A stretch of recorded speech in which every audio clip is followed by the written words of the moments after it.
Thank you very much indeed. Hello, I'm Alexander Armstrong, and welcome to Pointless, the quiz show that puts obscure knowledge to the test. Let's meet today's players. And we start by welcoming back Sally and Jane. You were on the show last time. Everyone gets 2 chances, remember, to reach the Pointless final. This is your second chance. Remind us, Sally, how you know each other. We're mother and daughter. Mother and daughter. Jane, what happened last time? It was a disaster. We got 200. It was a question on World Cup finals against England. It didn't go brilliantly, did it? No. OK, we'll put that behind us. Sally, what do you hope is going to come up today? I'm hoping we might get a bit of television today. A little bit of television? Yeah, maybe films. OK, any particular kind of telly you like to watch? I quite like sitcoms and things. Jane, what would you like to see come up today? Films, yeah. More animated stuff, maybe. I like Disney and Pixar and things. Pixar, excellent. OK, well, Sally, Jane, you made it to the first round last time. I think this time we're expecting much better from you. I think head-to-head. That's my prediction, head-to-head. Don't know why I say that, particularly looking at the first question. Well, warm welcome back to the show. And next we welcome Malcolm and John. Now, how do you two know each other, Malcolm? We work with each other, work colleagues. Work colleagues, and whereabouts is that, John? It's in Newcastle at the Department of Work and Pensions. Right you are. And what do you like to get up to in your spare time, John? I like to leave work and travel and walk and cycle and get out and about. Very good indeed. Are you out in Northumberland, then? Yeah, I'm on the west of Newcastle, so we can walk out of our garden into the woods and keep walking down to the river. So it's really nice. That's the North Tyne you're walking down to, is it? Yeah. Beautiful, absolutely beautiful. Lovely. Malcolm, how about you? What do you like to get up to? Rugby mainly, still playing, still spectating. Whereabouts do you play?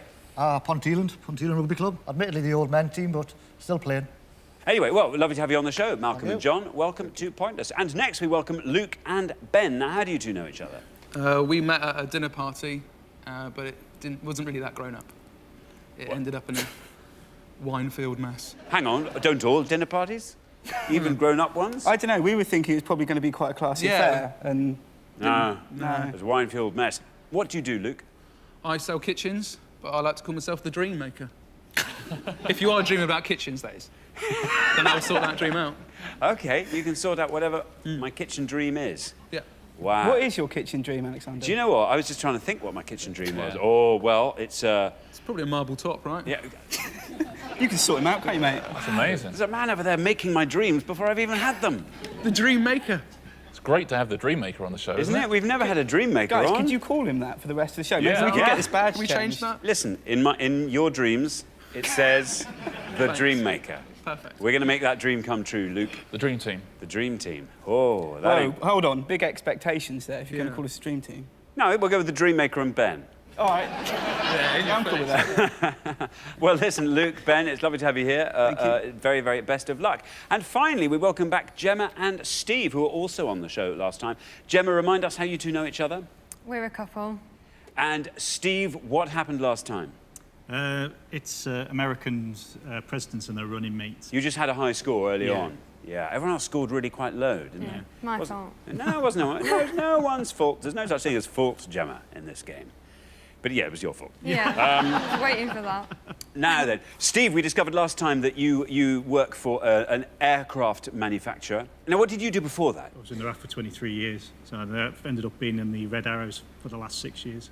Just was in the... Yeah. Thought I'd get that one in. Just was in the Red Arrows for 6 years? Yeah. Wow. Yeah, I used to sit in the back seat. Wow. But that must be quite scary, just looking out of the window as a red arrow and seeing another red arrow and another plane travelling as fast as you, but only about that far away. Yeah, the first time it happened, I did scream a lot. Pilot in the front said, "Shut up." Wow. Now then, Gemma, what do you hope is going to come up today in the show? Film, or books, Harry Potter, anything like that. Right you are. Well, listen, great to have you back on the show, Gemma and Steve. You made it to round 2 last time. I think we should see you in the head-to-head this time, at least. Very, very best of luck. We'll find out more about all of you throughout the show as it goes along. There's only one person left for me to introduce. I'll just give him a chance to put all his sweets away. And, yep, there they are. He's my pointless friend. He's Richard. Hiya. Hello. Hiya. Afternoon.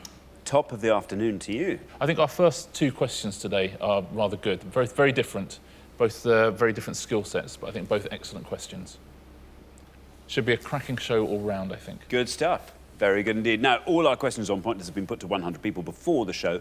In order to get through to our final round and be in with a chance of winning our jackpot, our contestants need to find the obscure answers those 100 people couldn't get. So the fewer of the 100 people who knew the answer, the fewer points you will score. Now, what everyone's trying to do, of course, is to find a pointless answer. That's an answer that none of our 100 people gave, and each time that happens, we will add £250 to the jackpot. Nobody won the jackpot last time, so we add another £1,000 to that. So today's jackpot starts off at £6,250. Right, if everyone's ready, let's play Pointless.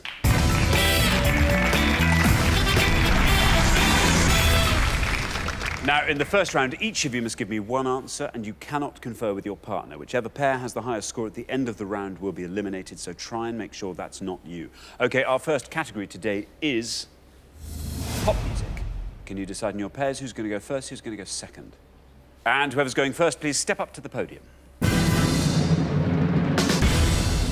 OK, and the question concerns musical duos. Musical duos. Richard. On each pass, we're going to show you 7 pairs of names that all make up famous musical duos. Can you just name the duo, please? Give us a nice obscure answer, you'll score fewer points. There's a few obscure ones in here as well, but an incorrect answer will score you 100 points. There's going to be 14 pairs of names in all to have a go at home. OK, thanks very much, Richard. Now then, Sally and Jane, you all drew lots before the show, and today you're going first. So, we are looking for the famous musical duos of which these pairs of musicians were members.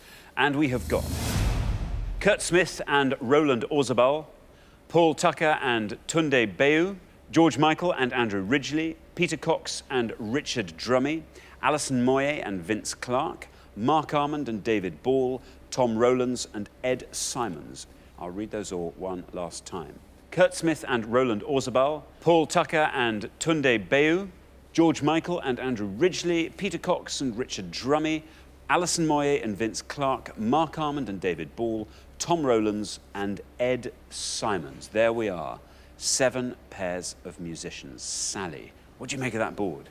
It's not bad. I know a few of those, I think. I think I'm going to go for Kurt Smith and Roland Orzabal and say Tears for Fears. Tears for Fears, says Sally, for Kurt Smith and Roland Orzabal. Let's see if that's right, and if it is, let's see how many people knew that answer. Absolutely right. Good answer. Look at that, Sally. It's gone down to 12. That's how we do it. Nice low score there, Sally. Very, very well done. Richard? Yeah, well played, Sally. That's a better category for you, isn't it? Yeah, Tears for Fears, perhaps best known for Everybody Wants to Rule the World, Mad World, Shout. Absolutely huge band, weren't they, for many years? Very good indeed. Now then, John. There's probably a couple, and there's a shoe-in, and there's a toughie. I'll go for the toughie. Well done, I you, think. John. And I hope it's right. Mark Armand and David Ball, Soft Cell. Soft Cell, says John, for Mark Armand and David Ball. Let's see if that's right. And if it is, let's see how many people knew that. Soft Cell. Very well done. It's right. 18. Not bad at all. 18, John. Yeah, similar era to Tears for Fears, Soft Cell. Mark Armand, the singer, of course, David Ball, the keyboard player. Tainted Love, their biggest hit. Bedsitter, Say Hello, Wave Goodbye. Dreammaker, how's that board looking to you? Not that good. No. Bit of fear. No, a nightmare. But there's one there. OK. George Michael and Andrew Ridgeley, Wham. George Michael, Andrew Ridgeley, Wham, says Luke. Let's see if it's right, and if it is, let's see how many people said it. It's right. 74. 26 people didn't know that answer. It's not terrible, Luke. 74. Richard? Yeah, pretty big score though, isn't it? They were originally in a band when they were at school called The Executive. And of course, I would have said that was a better name. The Executive? Yeah. Oh, Wham's quite a good name for a band. Wham! Exclamation mark. For a pop band. It's not too bad.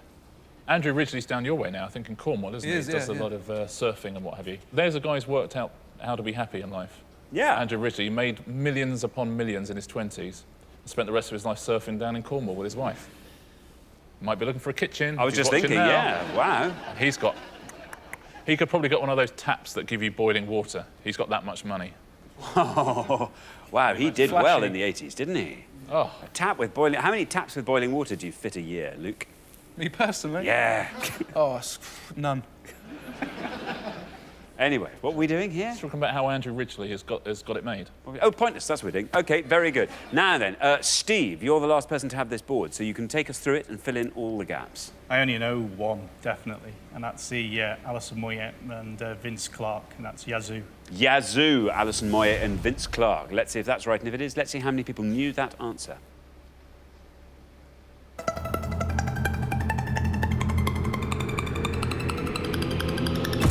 29. 29 for Yazoo. Well played, Steve. Another group whose heyday were the 80s, formed in 1981. Do you know any of these? Peter Cox and Richard Drummie. They had big hits with We Close Our Eyes and King of Wishful Thinking. Go West, absolutely right. Would have scored you 6. Tom Rowlands and Ed Simons. It's the Chemical Brothers. Yeah, much more contemporary one. Would have scored you 4 points. What do you reckon about Paul Tucker and Tunde Bayou?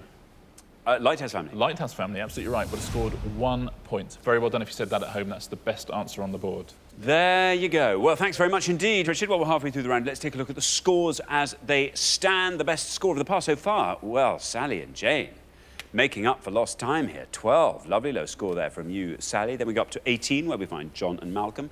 Up to 29, where we find Steve and Gemma. And then, whoa, up to Dreammaker and Ben on 74. So, Ben, yeah, that was a high score there. Ben, we need a very low score from you on the next pass. The pressure's on. Otherwise, it'll be bye-bye until we next see you. So, yes, very best of luck with that, Ben. We're going to come back down the line now. Can the second players please take their places at the podium? OK, we're going to put 7 more pairs of musicians on the board, and here they are. We have got Annie Lennox and Dave Stewart, Lena Katina and Yulia Volkova, Mary Fredrickson and Per Gessel, David Van Day and Teresa Bazar, Siobhan Fahy and Marcella Detroit, Jimmy Somerville and Richard Coles, Bill Medley and Bobby Hatfield. I'll read those one last time. Annie Lennox and Dave Stewart, Lena Katina and Yulia Volkova, Mary Fredrickson and Per Gessel, David Van Day and Teresa Bazar, Siobhan Fahy and Marcella Detroit, Jimmy Somerville and Richard Coles, and Bill Medley and Bobby Hatfield. There we are. Remember, we are looking for the duos these musicians were members of, and obviously you're trying to find the one you think the fewest of our 100 people knew. Gemma, you are on 29. The high scorers are Ben and Luke on 74. If you can score 44 or less, you are through to round 2. What do you make of this board, Gemma? I know one, I think, and I might know another. I'm going to try and risk it, and I'm going to say Lena Katina and Yulia Volkova for Tattoo. Tattoo. Yeah. Tattoo, says Gemma. Here is your red line. If you can get below that red line with Tattoo, you are through to round 2. Very best of luck with that. Tattoo. Let's see if it's right, and if it is, let's see how many people said it. It's right. And you've done it, you're through. Well, it's pointless. Very, very well done indeed, Gemma. A pointless answer there. It adds £250 to today's jackpot, takes the total up to £6,500. It scores you nothing. It leaves your total at 29. Very well done indeed. Yeah, terrific answer, Gemma. Very well played. Had a #1 hit in 2003 with All the Things She Said, and then went on to represent Russia in the Eurovision Song Contest as well, where they came 3rd. Wow. It's a very, very, very good risk to take. Now then, Ben, you remember what we require from you. Yeah, a good Very, answer. very low score. Dreammakers left you a Bit of a hospital pass, yeah, actually. a bit of a hill to climb there. 74 points. You are the high scorers by a margin. It's a reasonably tough board, but there's one on there I think that's quite good. Is it a low score, Ben? I hope so. David Van Day and Teresa Bazar, $1. David Van Day, Teresa Bazar, $1. Let's see if it's right. Let's see how many people said it. There's no red line for you, Ben, because you are the high scorers. $1. Absolutely right. 27. 27 for $1 takes your total up to 101, Ben. That is a pretty big score, isn't it? $1 score more than Tears for Fears or Soft Cell. It's quite something. They sold over 10 million records. No! Yeah. Isn't that amazing? Wow. Mirror Mirror, I think, was their biggest Oh, yeah, hit. Mirror Mirror. Yeah, that's right. 10 million! Yeah. Quite something. 10 million! Yeah. Teresa Bazar. Good name, isn't it? Yeah. David Van Day. Lesker. He was just David Day, presumably, wasn't he? And then he... No, he was... yeah, he was, yeah. Now then, Malcolm, the high scorers on 101 are Ben and Luke. You are on 18, so if you can score 82 or less, you're in round 2. There's one I know, and there's one that'd be a gamble. I think I'll play safe. Annie Lennox and Dave Stewart, Eurythmics. Annie Lennox, Dave Stewart, the Eurythmics. Here is your red line, Malcolm.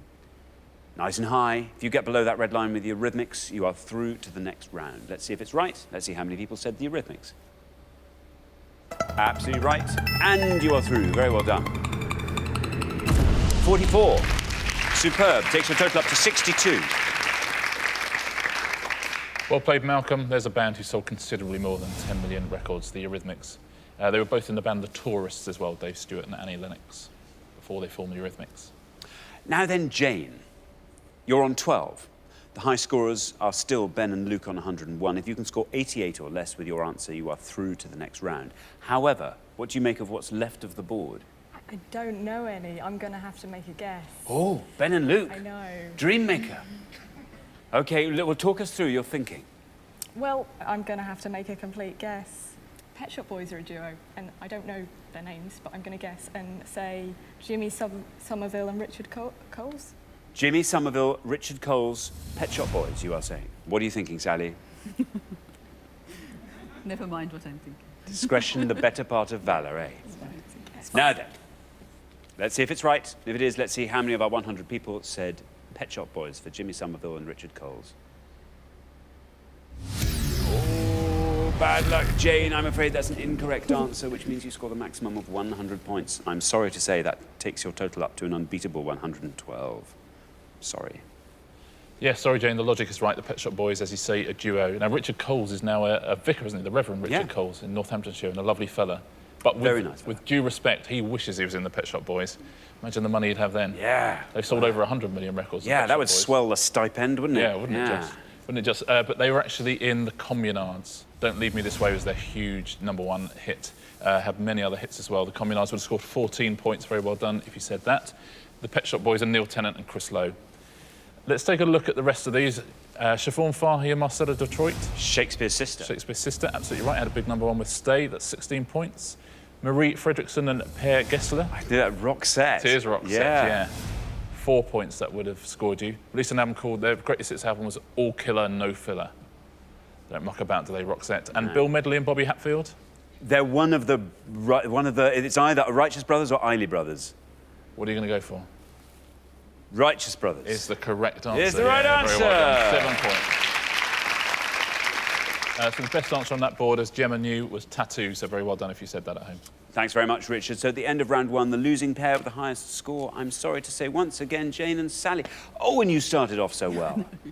Oh, I thought you were stayers. Well, listen, Jane, Sally, I'm so sorry we have to say goodbye to you so soon. It's been lovely having you on the show, albeit briefly. Thanks so much for playing, Jane and Sally. But for the remaining 3 pairs, it's now time for round 2.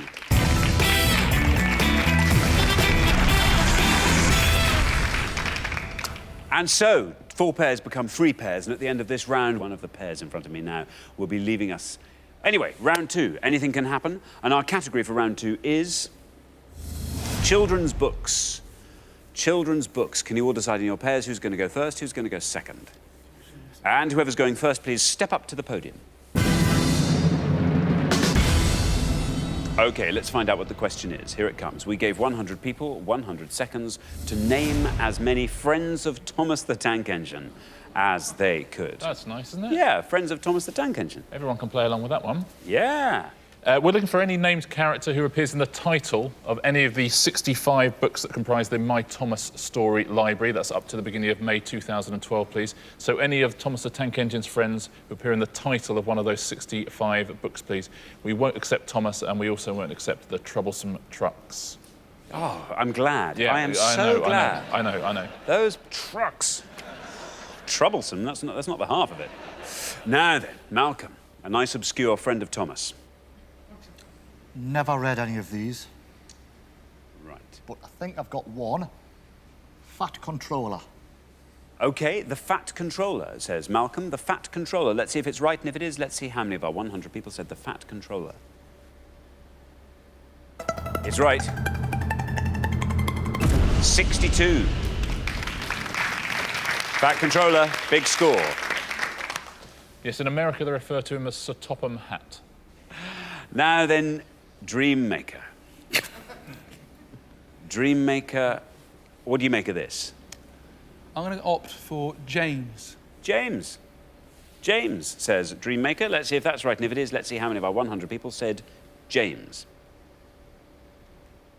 Absolutely right.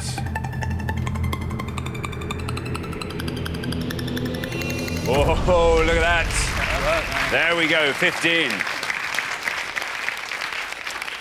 15 for James. Yeah, the number 5 engine with a fine scarlet cut. I remember him being caught in a hurricane. Very, very, very difficult episode. Yeah. It was fine in the end. Yeah, he muddled through. Oh, yeah, he muddled through, yeah. but it was touch and go there for a while. Thanks very much, Richard. Now then, Steve. The most obscure friend of Thomas the Tank Engine you can make up. These were my lad's favourite books, so I better get this right. Diesel. Diesel. Let's see if Diesel's right, and if it is, let's see how many people said Diesel. Absolutely right.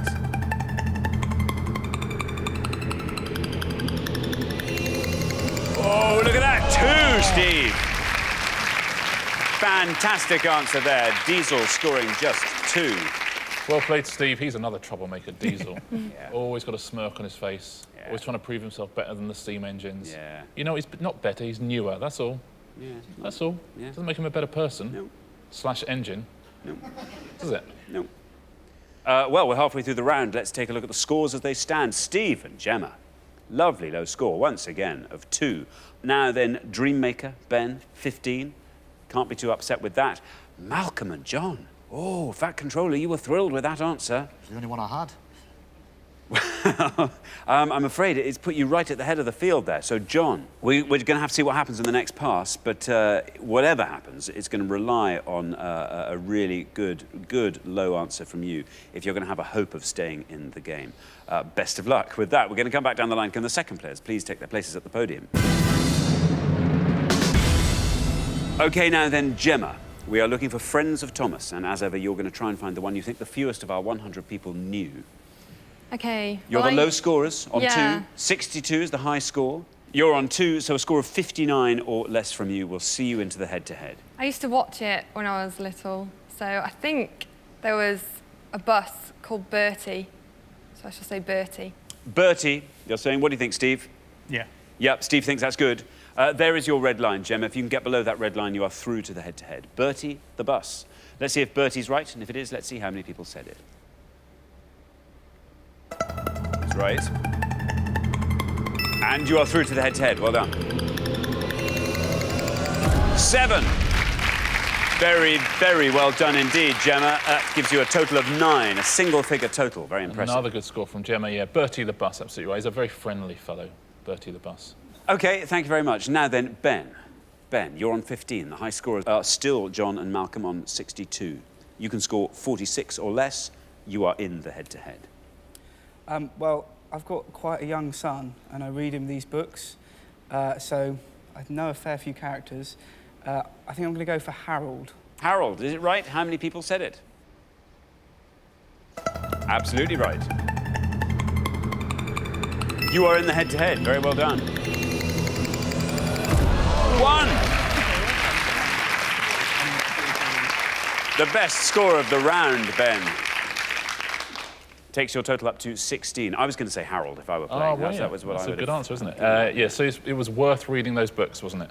Absolutely. It really was. Yeah, Harold the helicopter is always taken to the skies above Sodor to keep an eye on his friends. Statistically, of all the vehicles in Thomas, the most likely to crash. Statistically. Yeah. Hasn't happened, but... Very dangerous. Yeah. OK, now then, John, I have good news and bad news. The bad news is I'm afraid you are the high scorers. The good news is you can give us a fun answer. Have you got any good answers? I haven't got really any particularly good answers. That's the good news. I do have 2 daughters, and I used to read these books as well to them. But they're 18 and 20, so it was a while ago. So I think we'll go with some crazy name like Rupert. Rupert the engine. Yes. Oh, it was a bear as well. OK, Rupert, says John. Let's see if Rupert is right. There's no red line for you, I'm afraid, John, because you are already the high scorers. But let's see if Rupert's right, and let's see how many of our 100 people said Rupert. Bad luck, John. I'm afraid an incorrect answer, which scores you the maximum of 100 points. But it matters a bit less, because you were already out. So your total is 162. Richard. Yeah, sorry, John. Worth a risk, though. It really was. There's virtually every name in the world on this list, so it's... should we have a little look at some of the pointless answers? There are all sorts of them. And we would have added £250 to the jackpot if Ben had said his own name, for example. Oh. There's Ben, because there's Bill and Ben, the twins. Let's take a look at some of these pointless ones, though. Ben, Billy, Bulgy. Fergus, Mighty Mac and Rocky. Well done if you said any of those. Sir Handel, Spencer and Whiff. Now, there are actually lots of other pointless answers, and because I know lots of children will have been playing along with this one and will have said some of their favourites, I will go through all of them, so bear with me. So listen out if you said any of these. Duck, Stepney, Victor, Kevin, Hero, Madge, Hank, Colin, Flora, Stanley, Boko, Hector, Bert, Dennis, Freddie, Neville, Murdoch, Caroline, Rusty, Harvey, Reneus, Charlie, Ari, and Alfie. Very well done to anyone who said anything on that list. They were all pointless. Wow. I think it's the longest list of pointless answers we've ever had. It's a pretty long list, isn't it? It is. Yeah.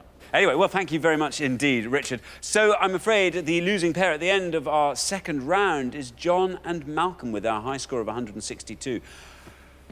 Wow, dear. I mean, generationally, it didn't fall particularly well for you, that one, did it? No. But you did very well, Fact Controller. We had one right answer. The good news is we will see you again next time, and we'll look forward to that very much indeed. But meanwhile, thanks very much for playing. John and Malcolm. But for the remaining two pairs, things are about to get even more exciting now as we enter the head-to-head.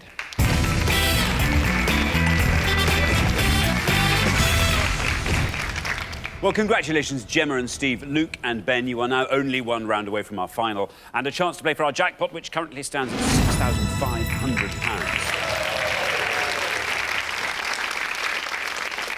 You're now going to go head-to-head, and the first pair to win 2 questions will be playing for that jackpot. The great news is, from here on in, you are allowed to converse. You can start playing as teams. Well, Gemma and Steve, you are our returning pair out of the two, and you haven't been this far before, so it's virgin territory for both of you. Luke and Ben. Oh. Tricky start, wasn't it? Very tricky. So I thought we were seeing the end of you there, and then back you came. Thomas the Tank Engine did it for us. Thomas the Tank Engine was wonderful.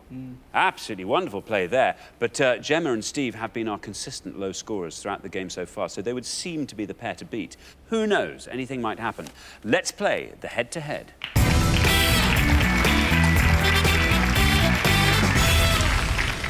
OK, here comes your first question, and it concerns Spanish cities. Spanish cities, Richard. Yeah, we're going to show you 5 photographs of tourist attractions in different Spanish cities. Can you name the cities, please? Very best of luck.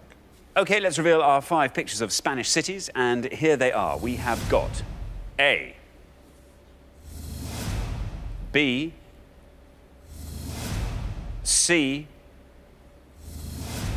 D, and E. There we are, 5 Spanish cities. Gemma and Steve, you've played best throughout the show so far, so you go first. Do you know any? No, I know the last one.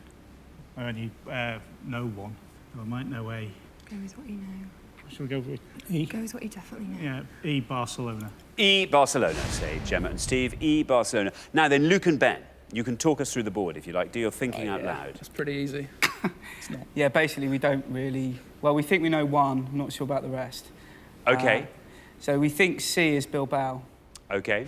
C, Bilbao. Right, so we have Barcelona and Bilbao. Barcelona, E is what Gemma and Steve are saying. Let's see if that's right, and if it is, let's see how many people said E was Barcelona. Absolutely right.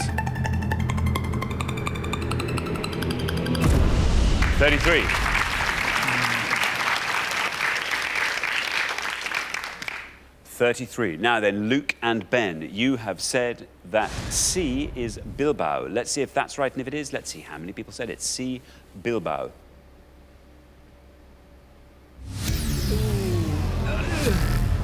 bad luck. An incorrect answer, which means Gemma and Steve, after one question, you are up 1-0. Richard. Yeah, in Barcelona there, that's the Sagrada Familia, the cathedral, which they started building in March 1882 and will finally be finished in the first third of the 21st century. I think they're using the same builders I use for my downstairs loo. Now, C, were you thinking of the Guggenheim, maybe, in Bilbao? Now, that is actually a pointless answer, C. It's the largest wooden building in the world, and the largest building in the world held together entirely by glue. Wow. And it is the Metropole Parasol in Seville. Pointless answer. Very well done if you said that. Wow, so one big wind and whew, the Metropole Parasol has gone. No, they've thought of that. Really? Yeah, when they made it, they thought it through. That was on their first day. They said we should be careful it doesn't blow away in the wind. A is the facade of the Palacio Real in Madrid. David. Would have scored you 21 points. B, do you know B? Well, I've got a list of places it could be. Okay. If I was to narrow you down to one. I don't know. It's Palma Cathedral. Palma in Mallorca. I wasn't going to say that. That would have scored you 4. And D? That is Granada. It is. It's the Alhambra Palace in Granada. And that scores 5 points. Very well done to anyone who got all 5 of those. Very impressive. Thank you very much indeed, Richard. So here comes your second question, the one that Luke and Ben have to win to stay in the game. And it concerns the Women's Institute. The WI. Yeah, here's a proper category at last. Yes. We're going to ask you 5 questions here about the Women's Institute. Can you provide us with the best answer? OK, thanks very much indeed. Let's reveal our 5 things about the Women's Institute, and here they come. We have got the country in which the WI movement began, the name of the WI anthem, the name of the politician the WI slow hand-clapped in 2000, the title of the WI magazine until 2006, and the 2003 film about WI fundraising effort. I'll read those all one last time. The country in which the WI movement began, the name of the WI anthem, the name of the politician who the WI slow hand-clapped in 2000, the title of the WI magazine until 2006, and the 2003 film about a WI fundraising effort. There we are, 5 clues to facts about the WI. Luke and Ben, you have to win this question, and you go first. Brilliant. I remember the slow hand clapping, but I can't remember who it was. Well, I know. Go for it. Go for whatever you think. The film is Calendar Girls. Calendar Girls. Calendar Girls, say Luke and Ben, the name of the 2003 film. Gemma and Steve. I think I know the name of the anthem, and I think it's Jerusalem. OK, you're going to say Jerusalem. So we have Calendar Girls, we have Jerusalem. Luke and Ben have said Calendar Girls, name of the 2003 film about the WI fundraising effort. Let's see if that's right, and if it is, let's see how many people said it. Absolutely right. 45. Is that going to be enough to save your bacon, do you think? 45. Gemma and Steve have said Jerusalem is the name of the WI anthem. Let's see if that's right. Let's see how many people said it. Jerusalem is right. Will it be 45? Yes, it will. 29. Very, very well done indeed. That means, Gemma and Steve, after only 2 questions, you are through to the final 2-0. Very well done, Richard. Yeah, well played, Gemma and Steve. Guys, were you tempted to go for the name of the politician? I was thinking it was John Prescott, but I wasn't sure. It wasn't John Prescott, actually. It was Tony Blair. Tony Blair, but only scored 24 points. I watched that on Fast Forward. He went down very well. I absolutely loved him. The country in which the WI movement began is Canada. First one set up in Stony Creek, Ontario. That would have scored you 4 points. And the title of the WI magazine until 2006, it's now WI Life, but it was Home and Country. And that is a pointless answer, so very well done to anyone at home who said that. Some people at home will know that, won't they? Oh, definitely. WI's up Why and do down they the change it country. from Home and Country? They change everything, don't they? Yeah. WI Life. Yeah. Don't know why. Do you remember when this show used to be called Weakest Link? OK, well, thank you very much indeed, Richard. So the losing pair at the end of the head-to-head, I'm sorry to say, Luke and Ben. Some dreams have to come to an end, Luke. Exactly. It's OK. Hey. Well, the good news is for us, you'll be back. Otherwise, you'd have only been in one show. It's all about airtime, right? It's all about airtime, right? So yeah, we will see you again next time, and we'll look forward to that very much. Luke and Ben, great contestants. Lovely having you on the show. But for Gemma and Steve, it's now time for our pointless final.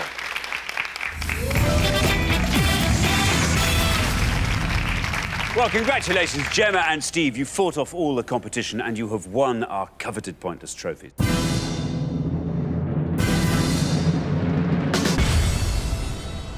You now have a chance to win our pointless jackpot, and at the end of today's show, the jackpot stands at £6,500. Well, what a show. What a show. And we've had some fantastic answers from you. Gemma, we had a pointless answer from you in the first round with Tattoo. Fantastic scoring in every round. Not spectacular scoring in the head-to-head, safe answering, but it was still a 2-0 victory. So very, very well done indeed. Now, the rules are very simple. To win the money, all you have to do is find a pointless answer. We've had one pointless answer on the show today, Gemma, and that was yours. If you can find one more now, you will leave here with all that money. Firstly, you've got to choose a category. You have a choice of 5 options, and they are literary greats, state visits, music awards, Scottish sport, European theatre. Right. Anything that you stands out for you? Literary greats? Yeah, quite possibly. Nothing Music else. awards? No, I don't know. Moby, that's about it, really. Literary greats? Yeah, it's up to you. I don't know any. You pick. Oh, literary greats. Literary greats it is. OK, let's find out what the question is. Here it comes. We gave 100 people 100 seconds to name as many works by Joseph Conrad as they could. Joseph Conrad, Richard. Yeah, we're looking for any published work by Joseph Conrad. Where a work forms part of a trilogy, we're looking for the names of the individual works rather than the trilogy, so we wouldn't accept, for example, the Malay or Lingard trilogy. Very, very best of luck, guys. OK, thanks very much. Richard, you now have up to 1 minute to come up with 3 answers, and all you need to win that £6,500 is for just one of those answers to be pointless. Are you ready? Yeah. OK, let's put 60 seconds on the clock. There they are. Your time starts now. Have you got any idea? I don't know any. I know Jasper Conrad. Is that... No, that's Conran, not Conrad. Just make up some titles of some books. The Devil's Advocate. This is the Malay trilogy then, but you can't say anything. So do you know anything that might be in a Malay trilogy? I've never even heard of him.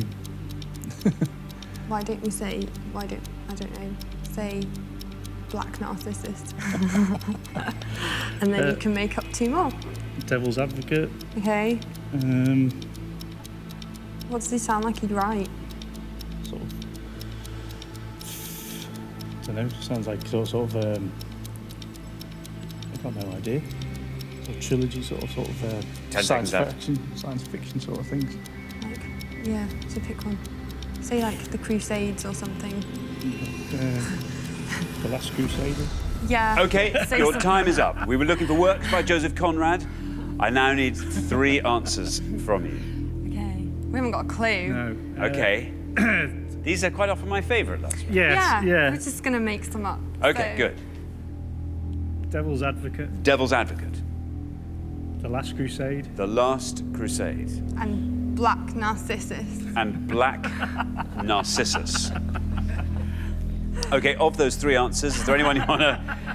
Which do you think's your best shot at a I really don't think it matters. Should we put them in the order you've just said? Yes, yeah, I think that's about the best. Devil's Advocate, Last Crusade, Black Narcissus.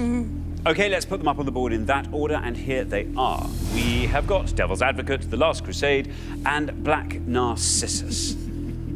Oh dear, it wasn't a great category for you, this one, was it? No. Well, we were looking for works by Joseph Conrad. Something tells me we might still be looking for works by Joseph Conrad. Your first answer was Devil's Advocate. This was your least confident answer. Now, look, let's just suppose you did stumble on a pointless and correct answer. What would you do with £6,500, Gemma? I'd go on holiday with my mum next year to Antigua. To Antigua. Excellent. Steve, how about you? I must probably go as well. If I'm allowed. And? And I said I'd buy her a ring, but... Well, hang on. So you just enunciate that a bit more, Steve. I said I'd buy a ring if we won it. Wow. Wow. No. Don't want to maybe make sure that Joseph Conrad wrote Black Narcissus? just for fun. OK, your first answer was the Devil's Advocate. Let's see if it's right. OK, well, there we are. Unfortunately, an incorrect answer. 2 more chances to win today's jackpots. We are looking for the works of Joseph Conrad. Your next answer was The Last Crusade. Again, this has to be right. Let's just see if it's right first. OK, yep. Well, everything is now riding on Black Narcissus. This is your third and final shot at this jackpot of £6,500. Well, OK, your third and final answer is Black Narcissus. Let's see if this is correct. If it happens to be correct, and if it then is pointless, you will leave here with £6,500. Black Narcissus, is it right? No! Oh. Well, that's a real shame. It's a real pity when people have played as well as you have throughout the show, and then you come up against an impossible category like that. And if you don't know any of those books, you know, No. there's nothing really you can do. Anyway, you did valiantly. You came up with 3 perfectly plausible names for books. So very good. But unfortunately, you didn't manage to find that all-important pointless answer. But you do still get to take home our pointless trophy. So very, very well done.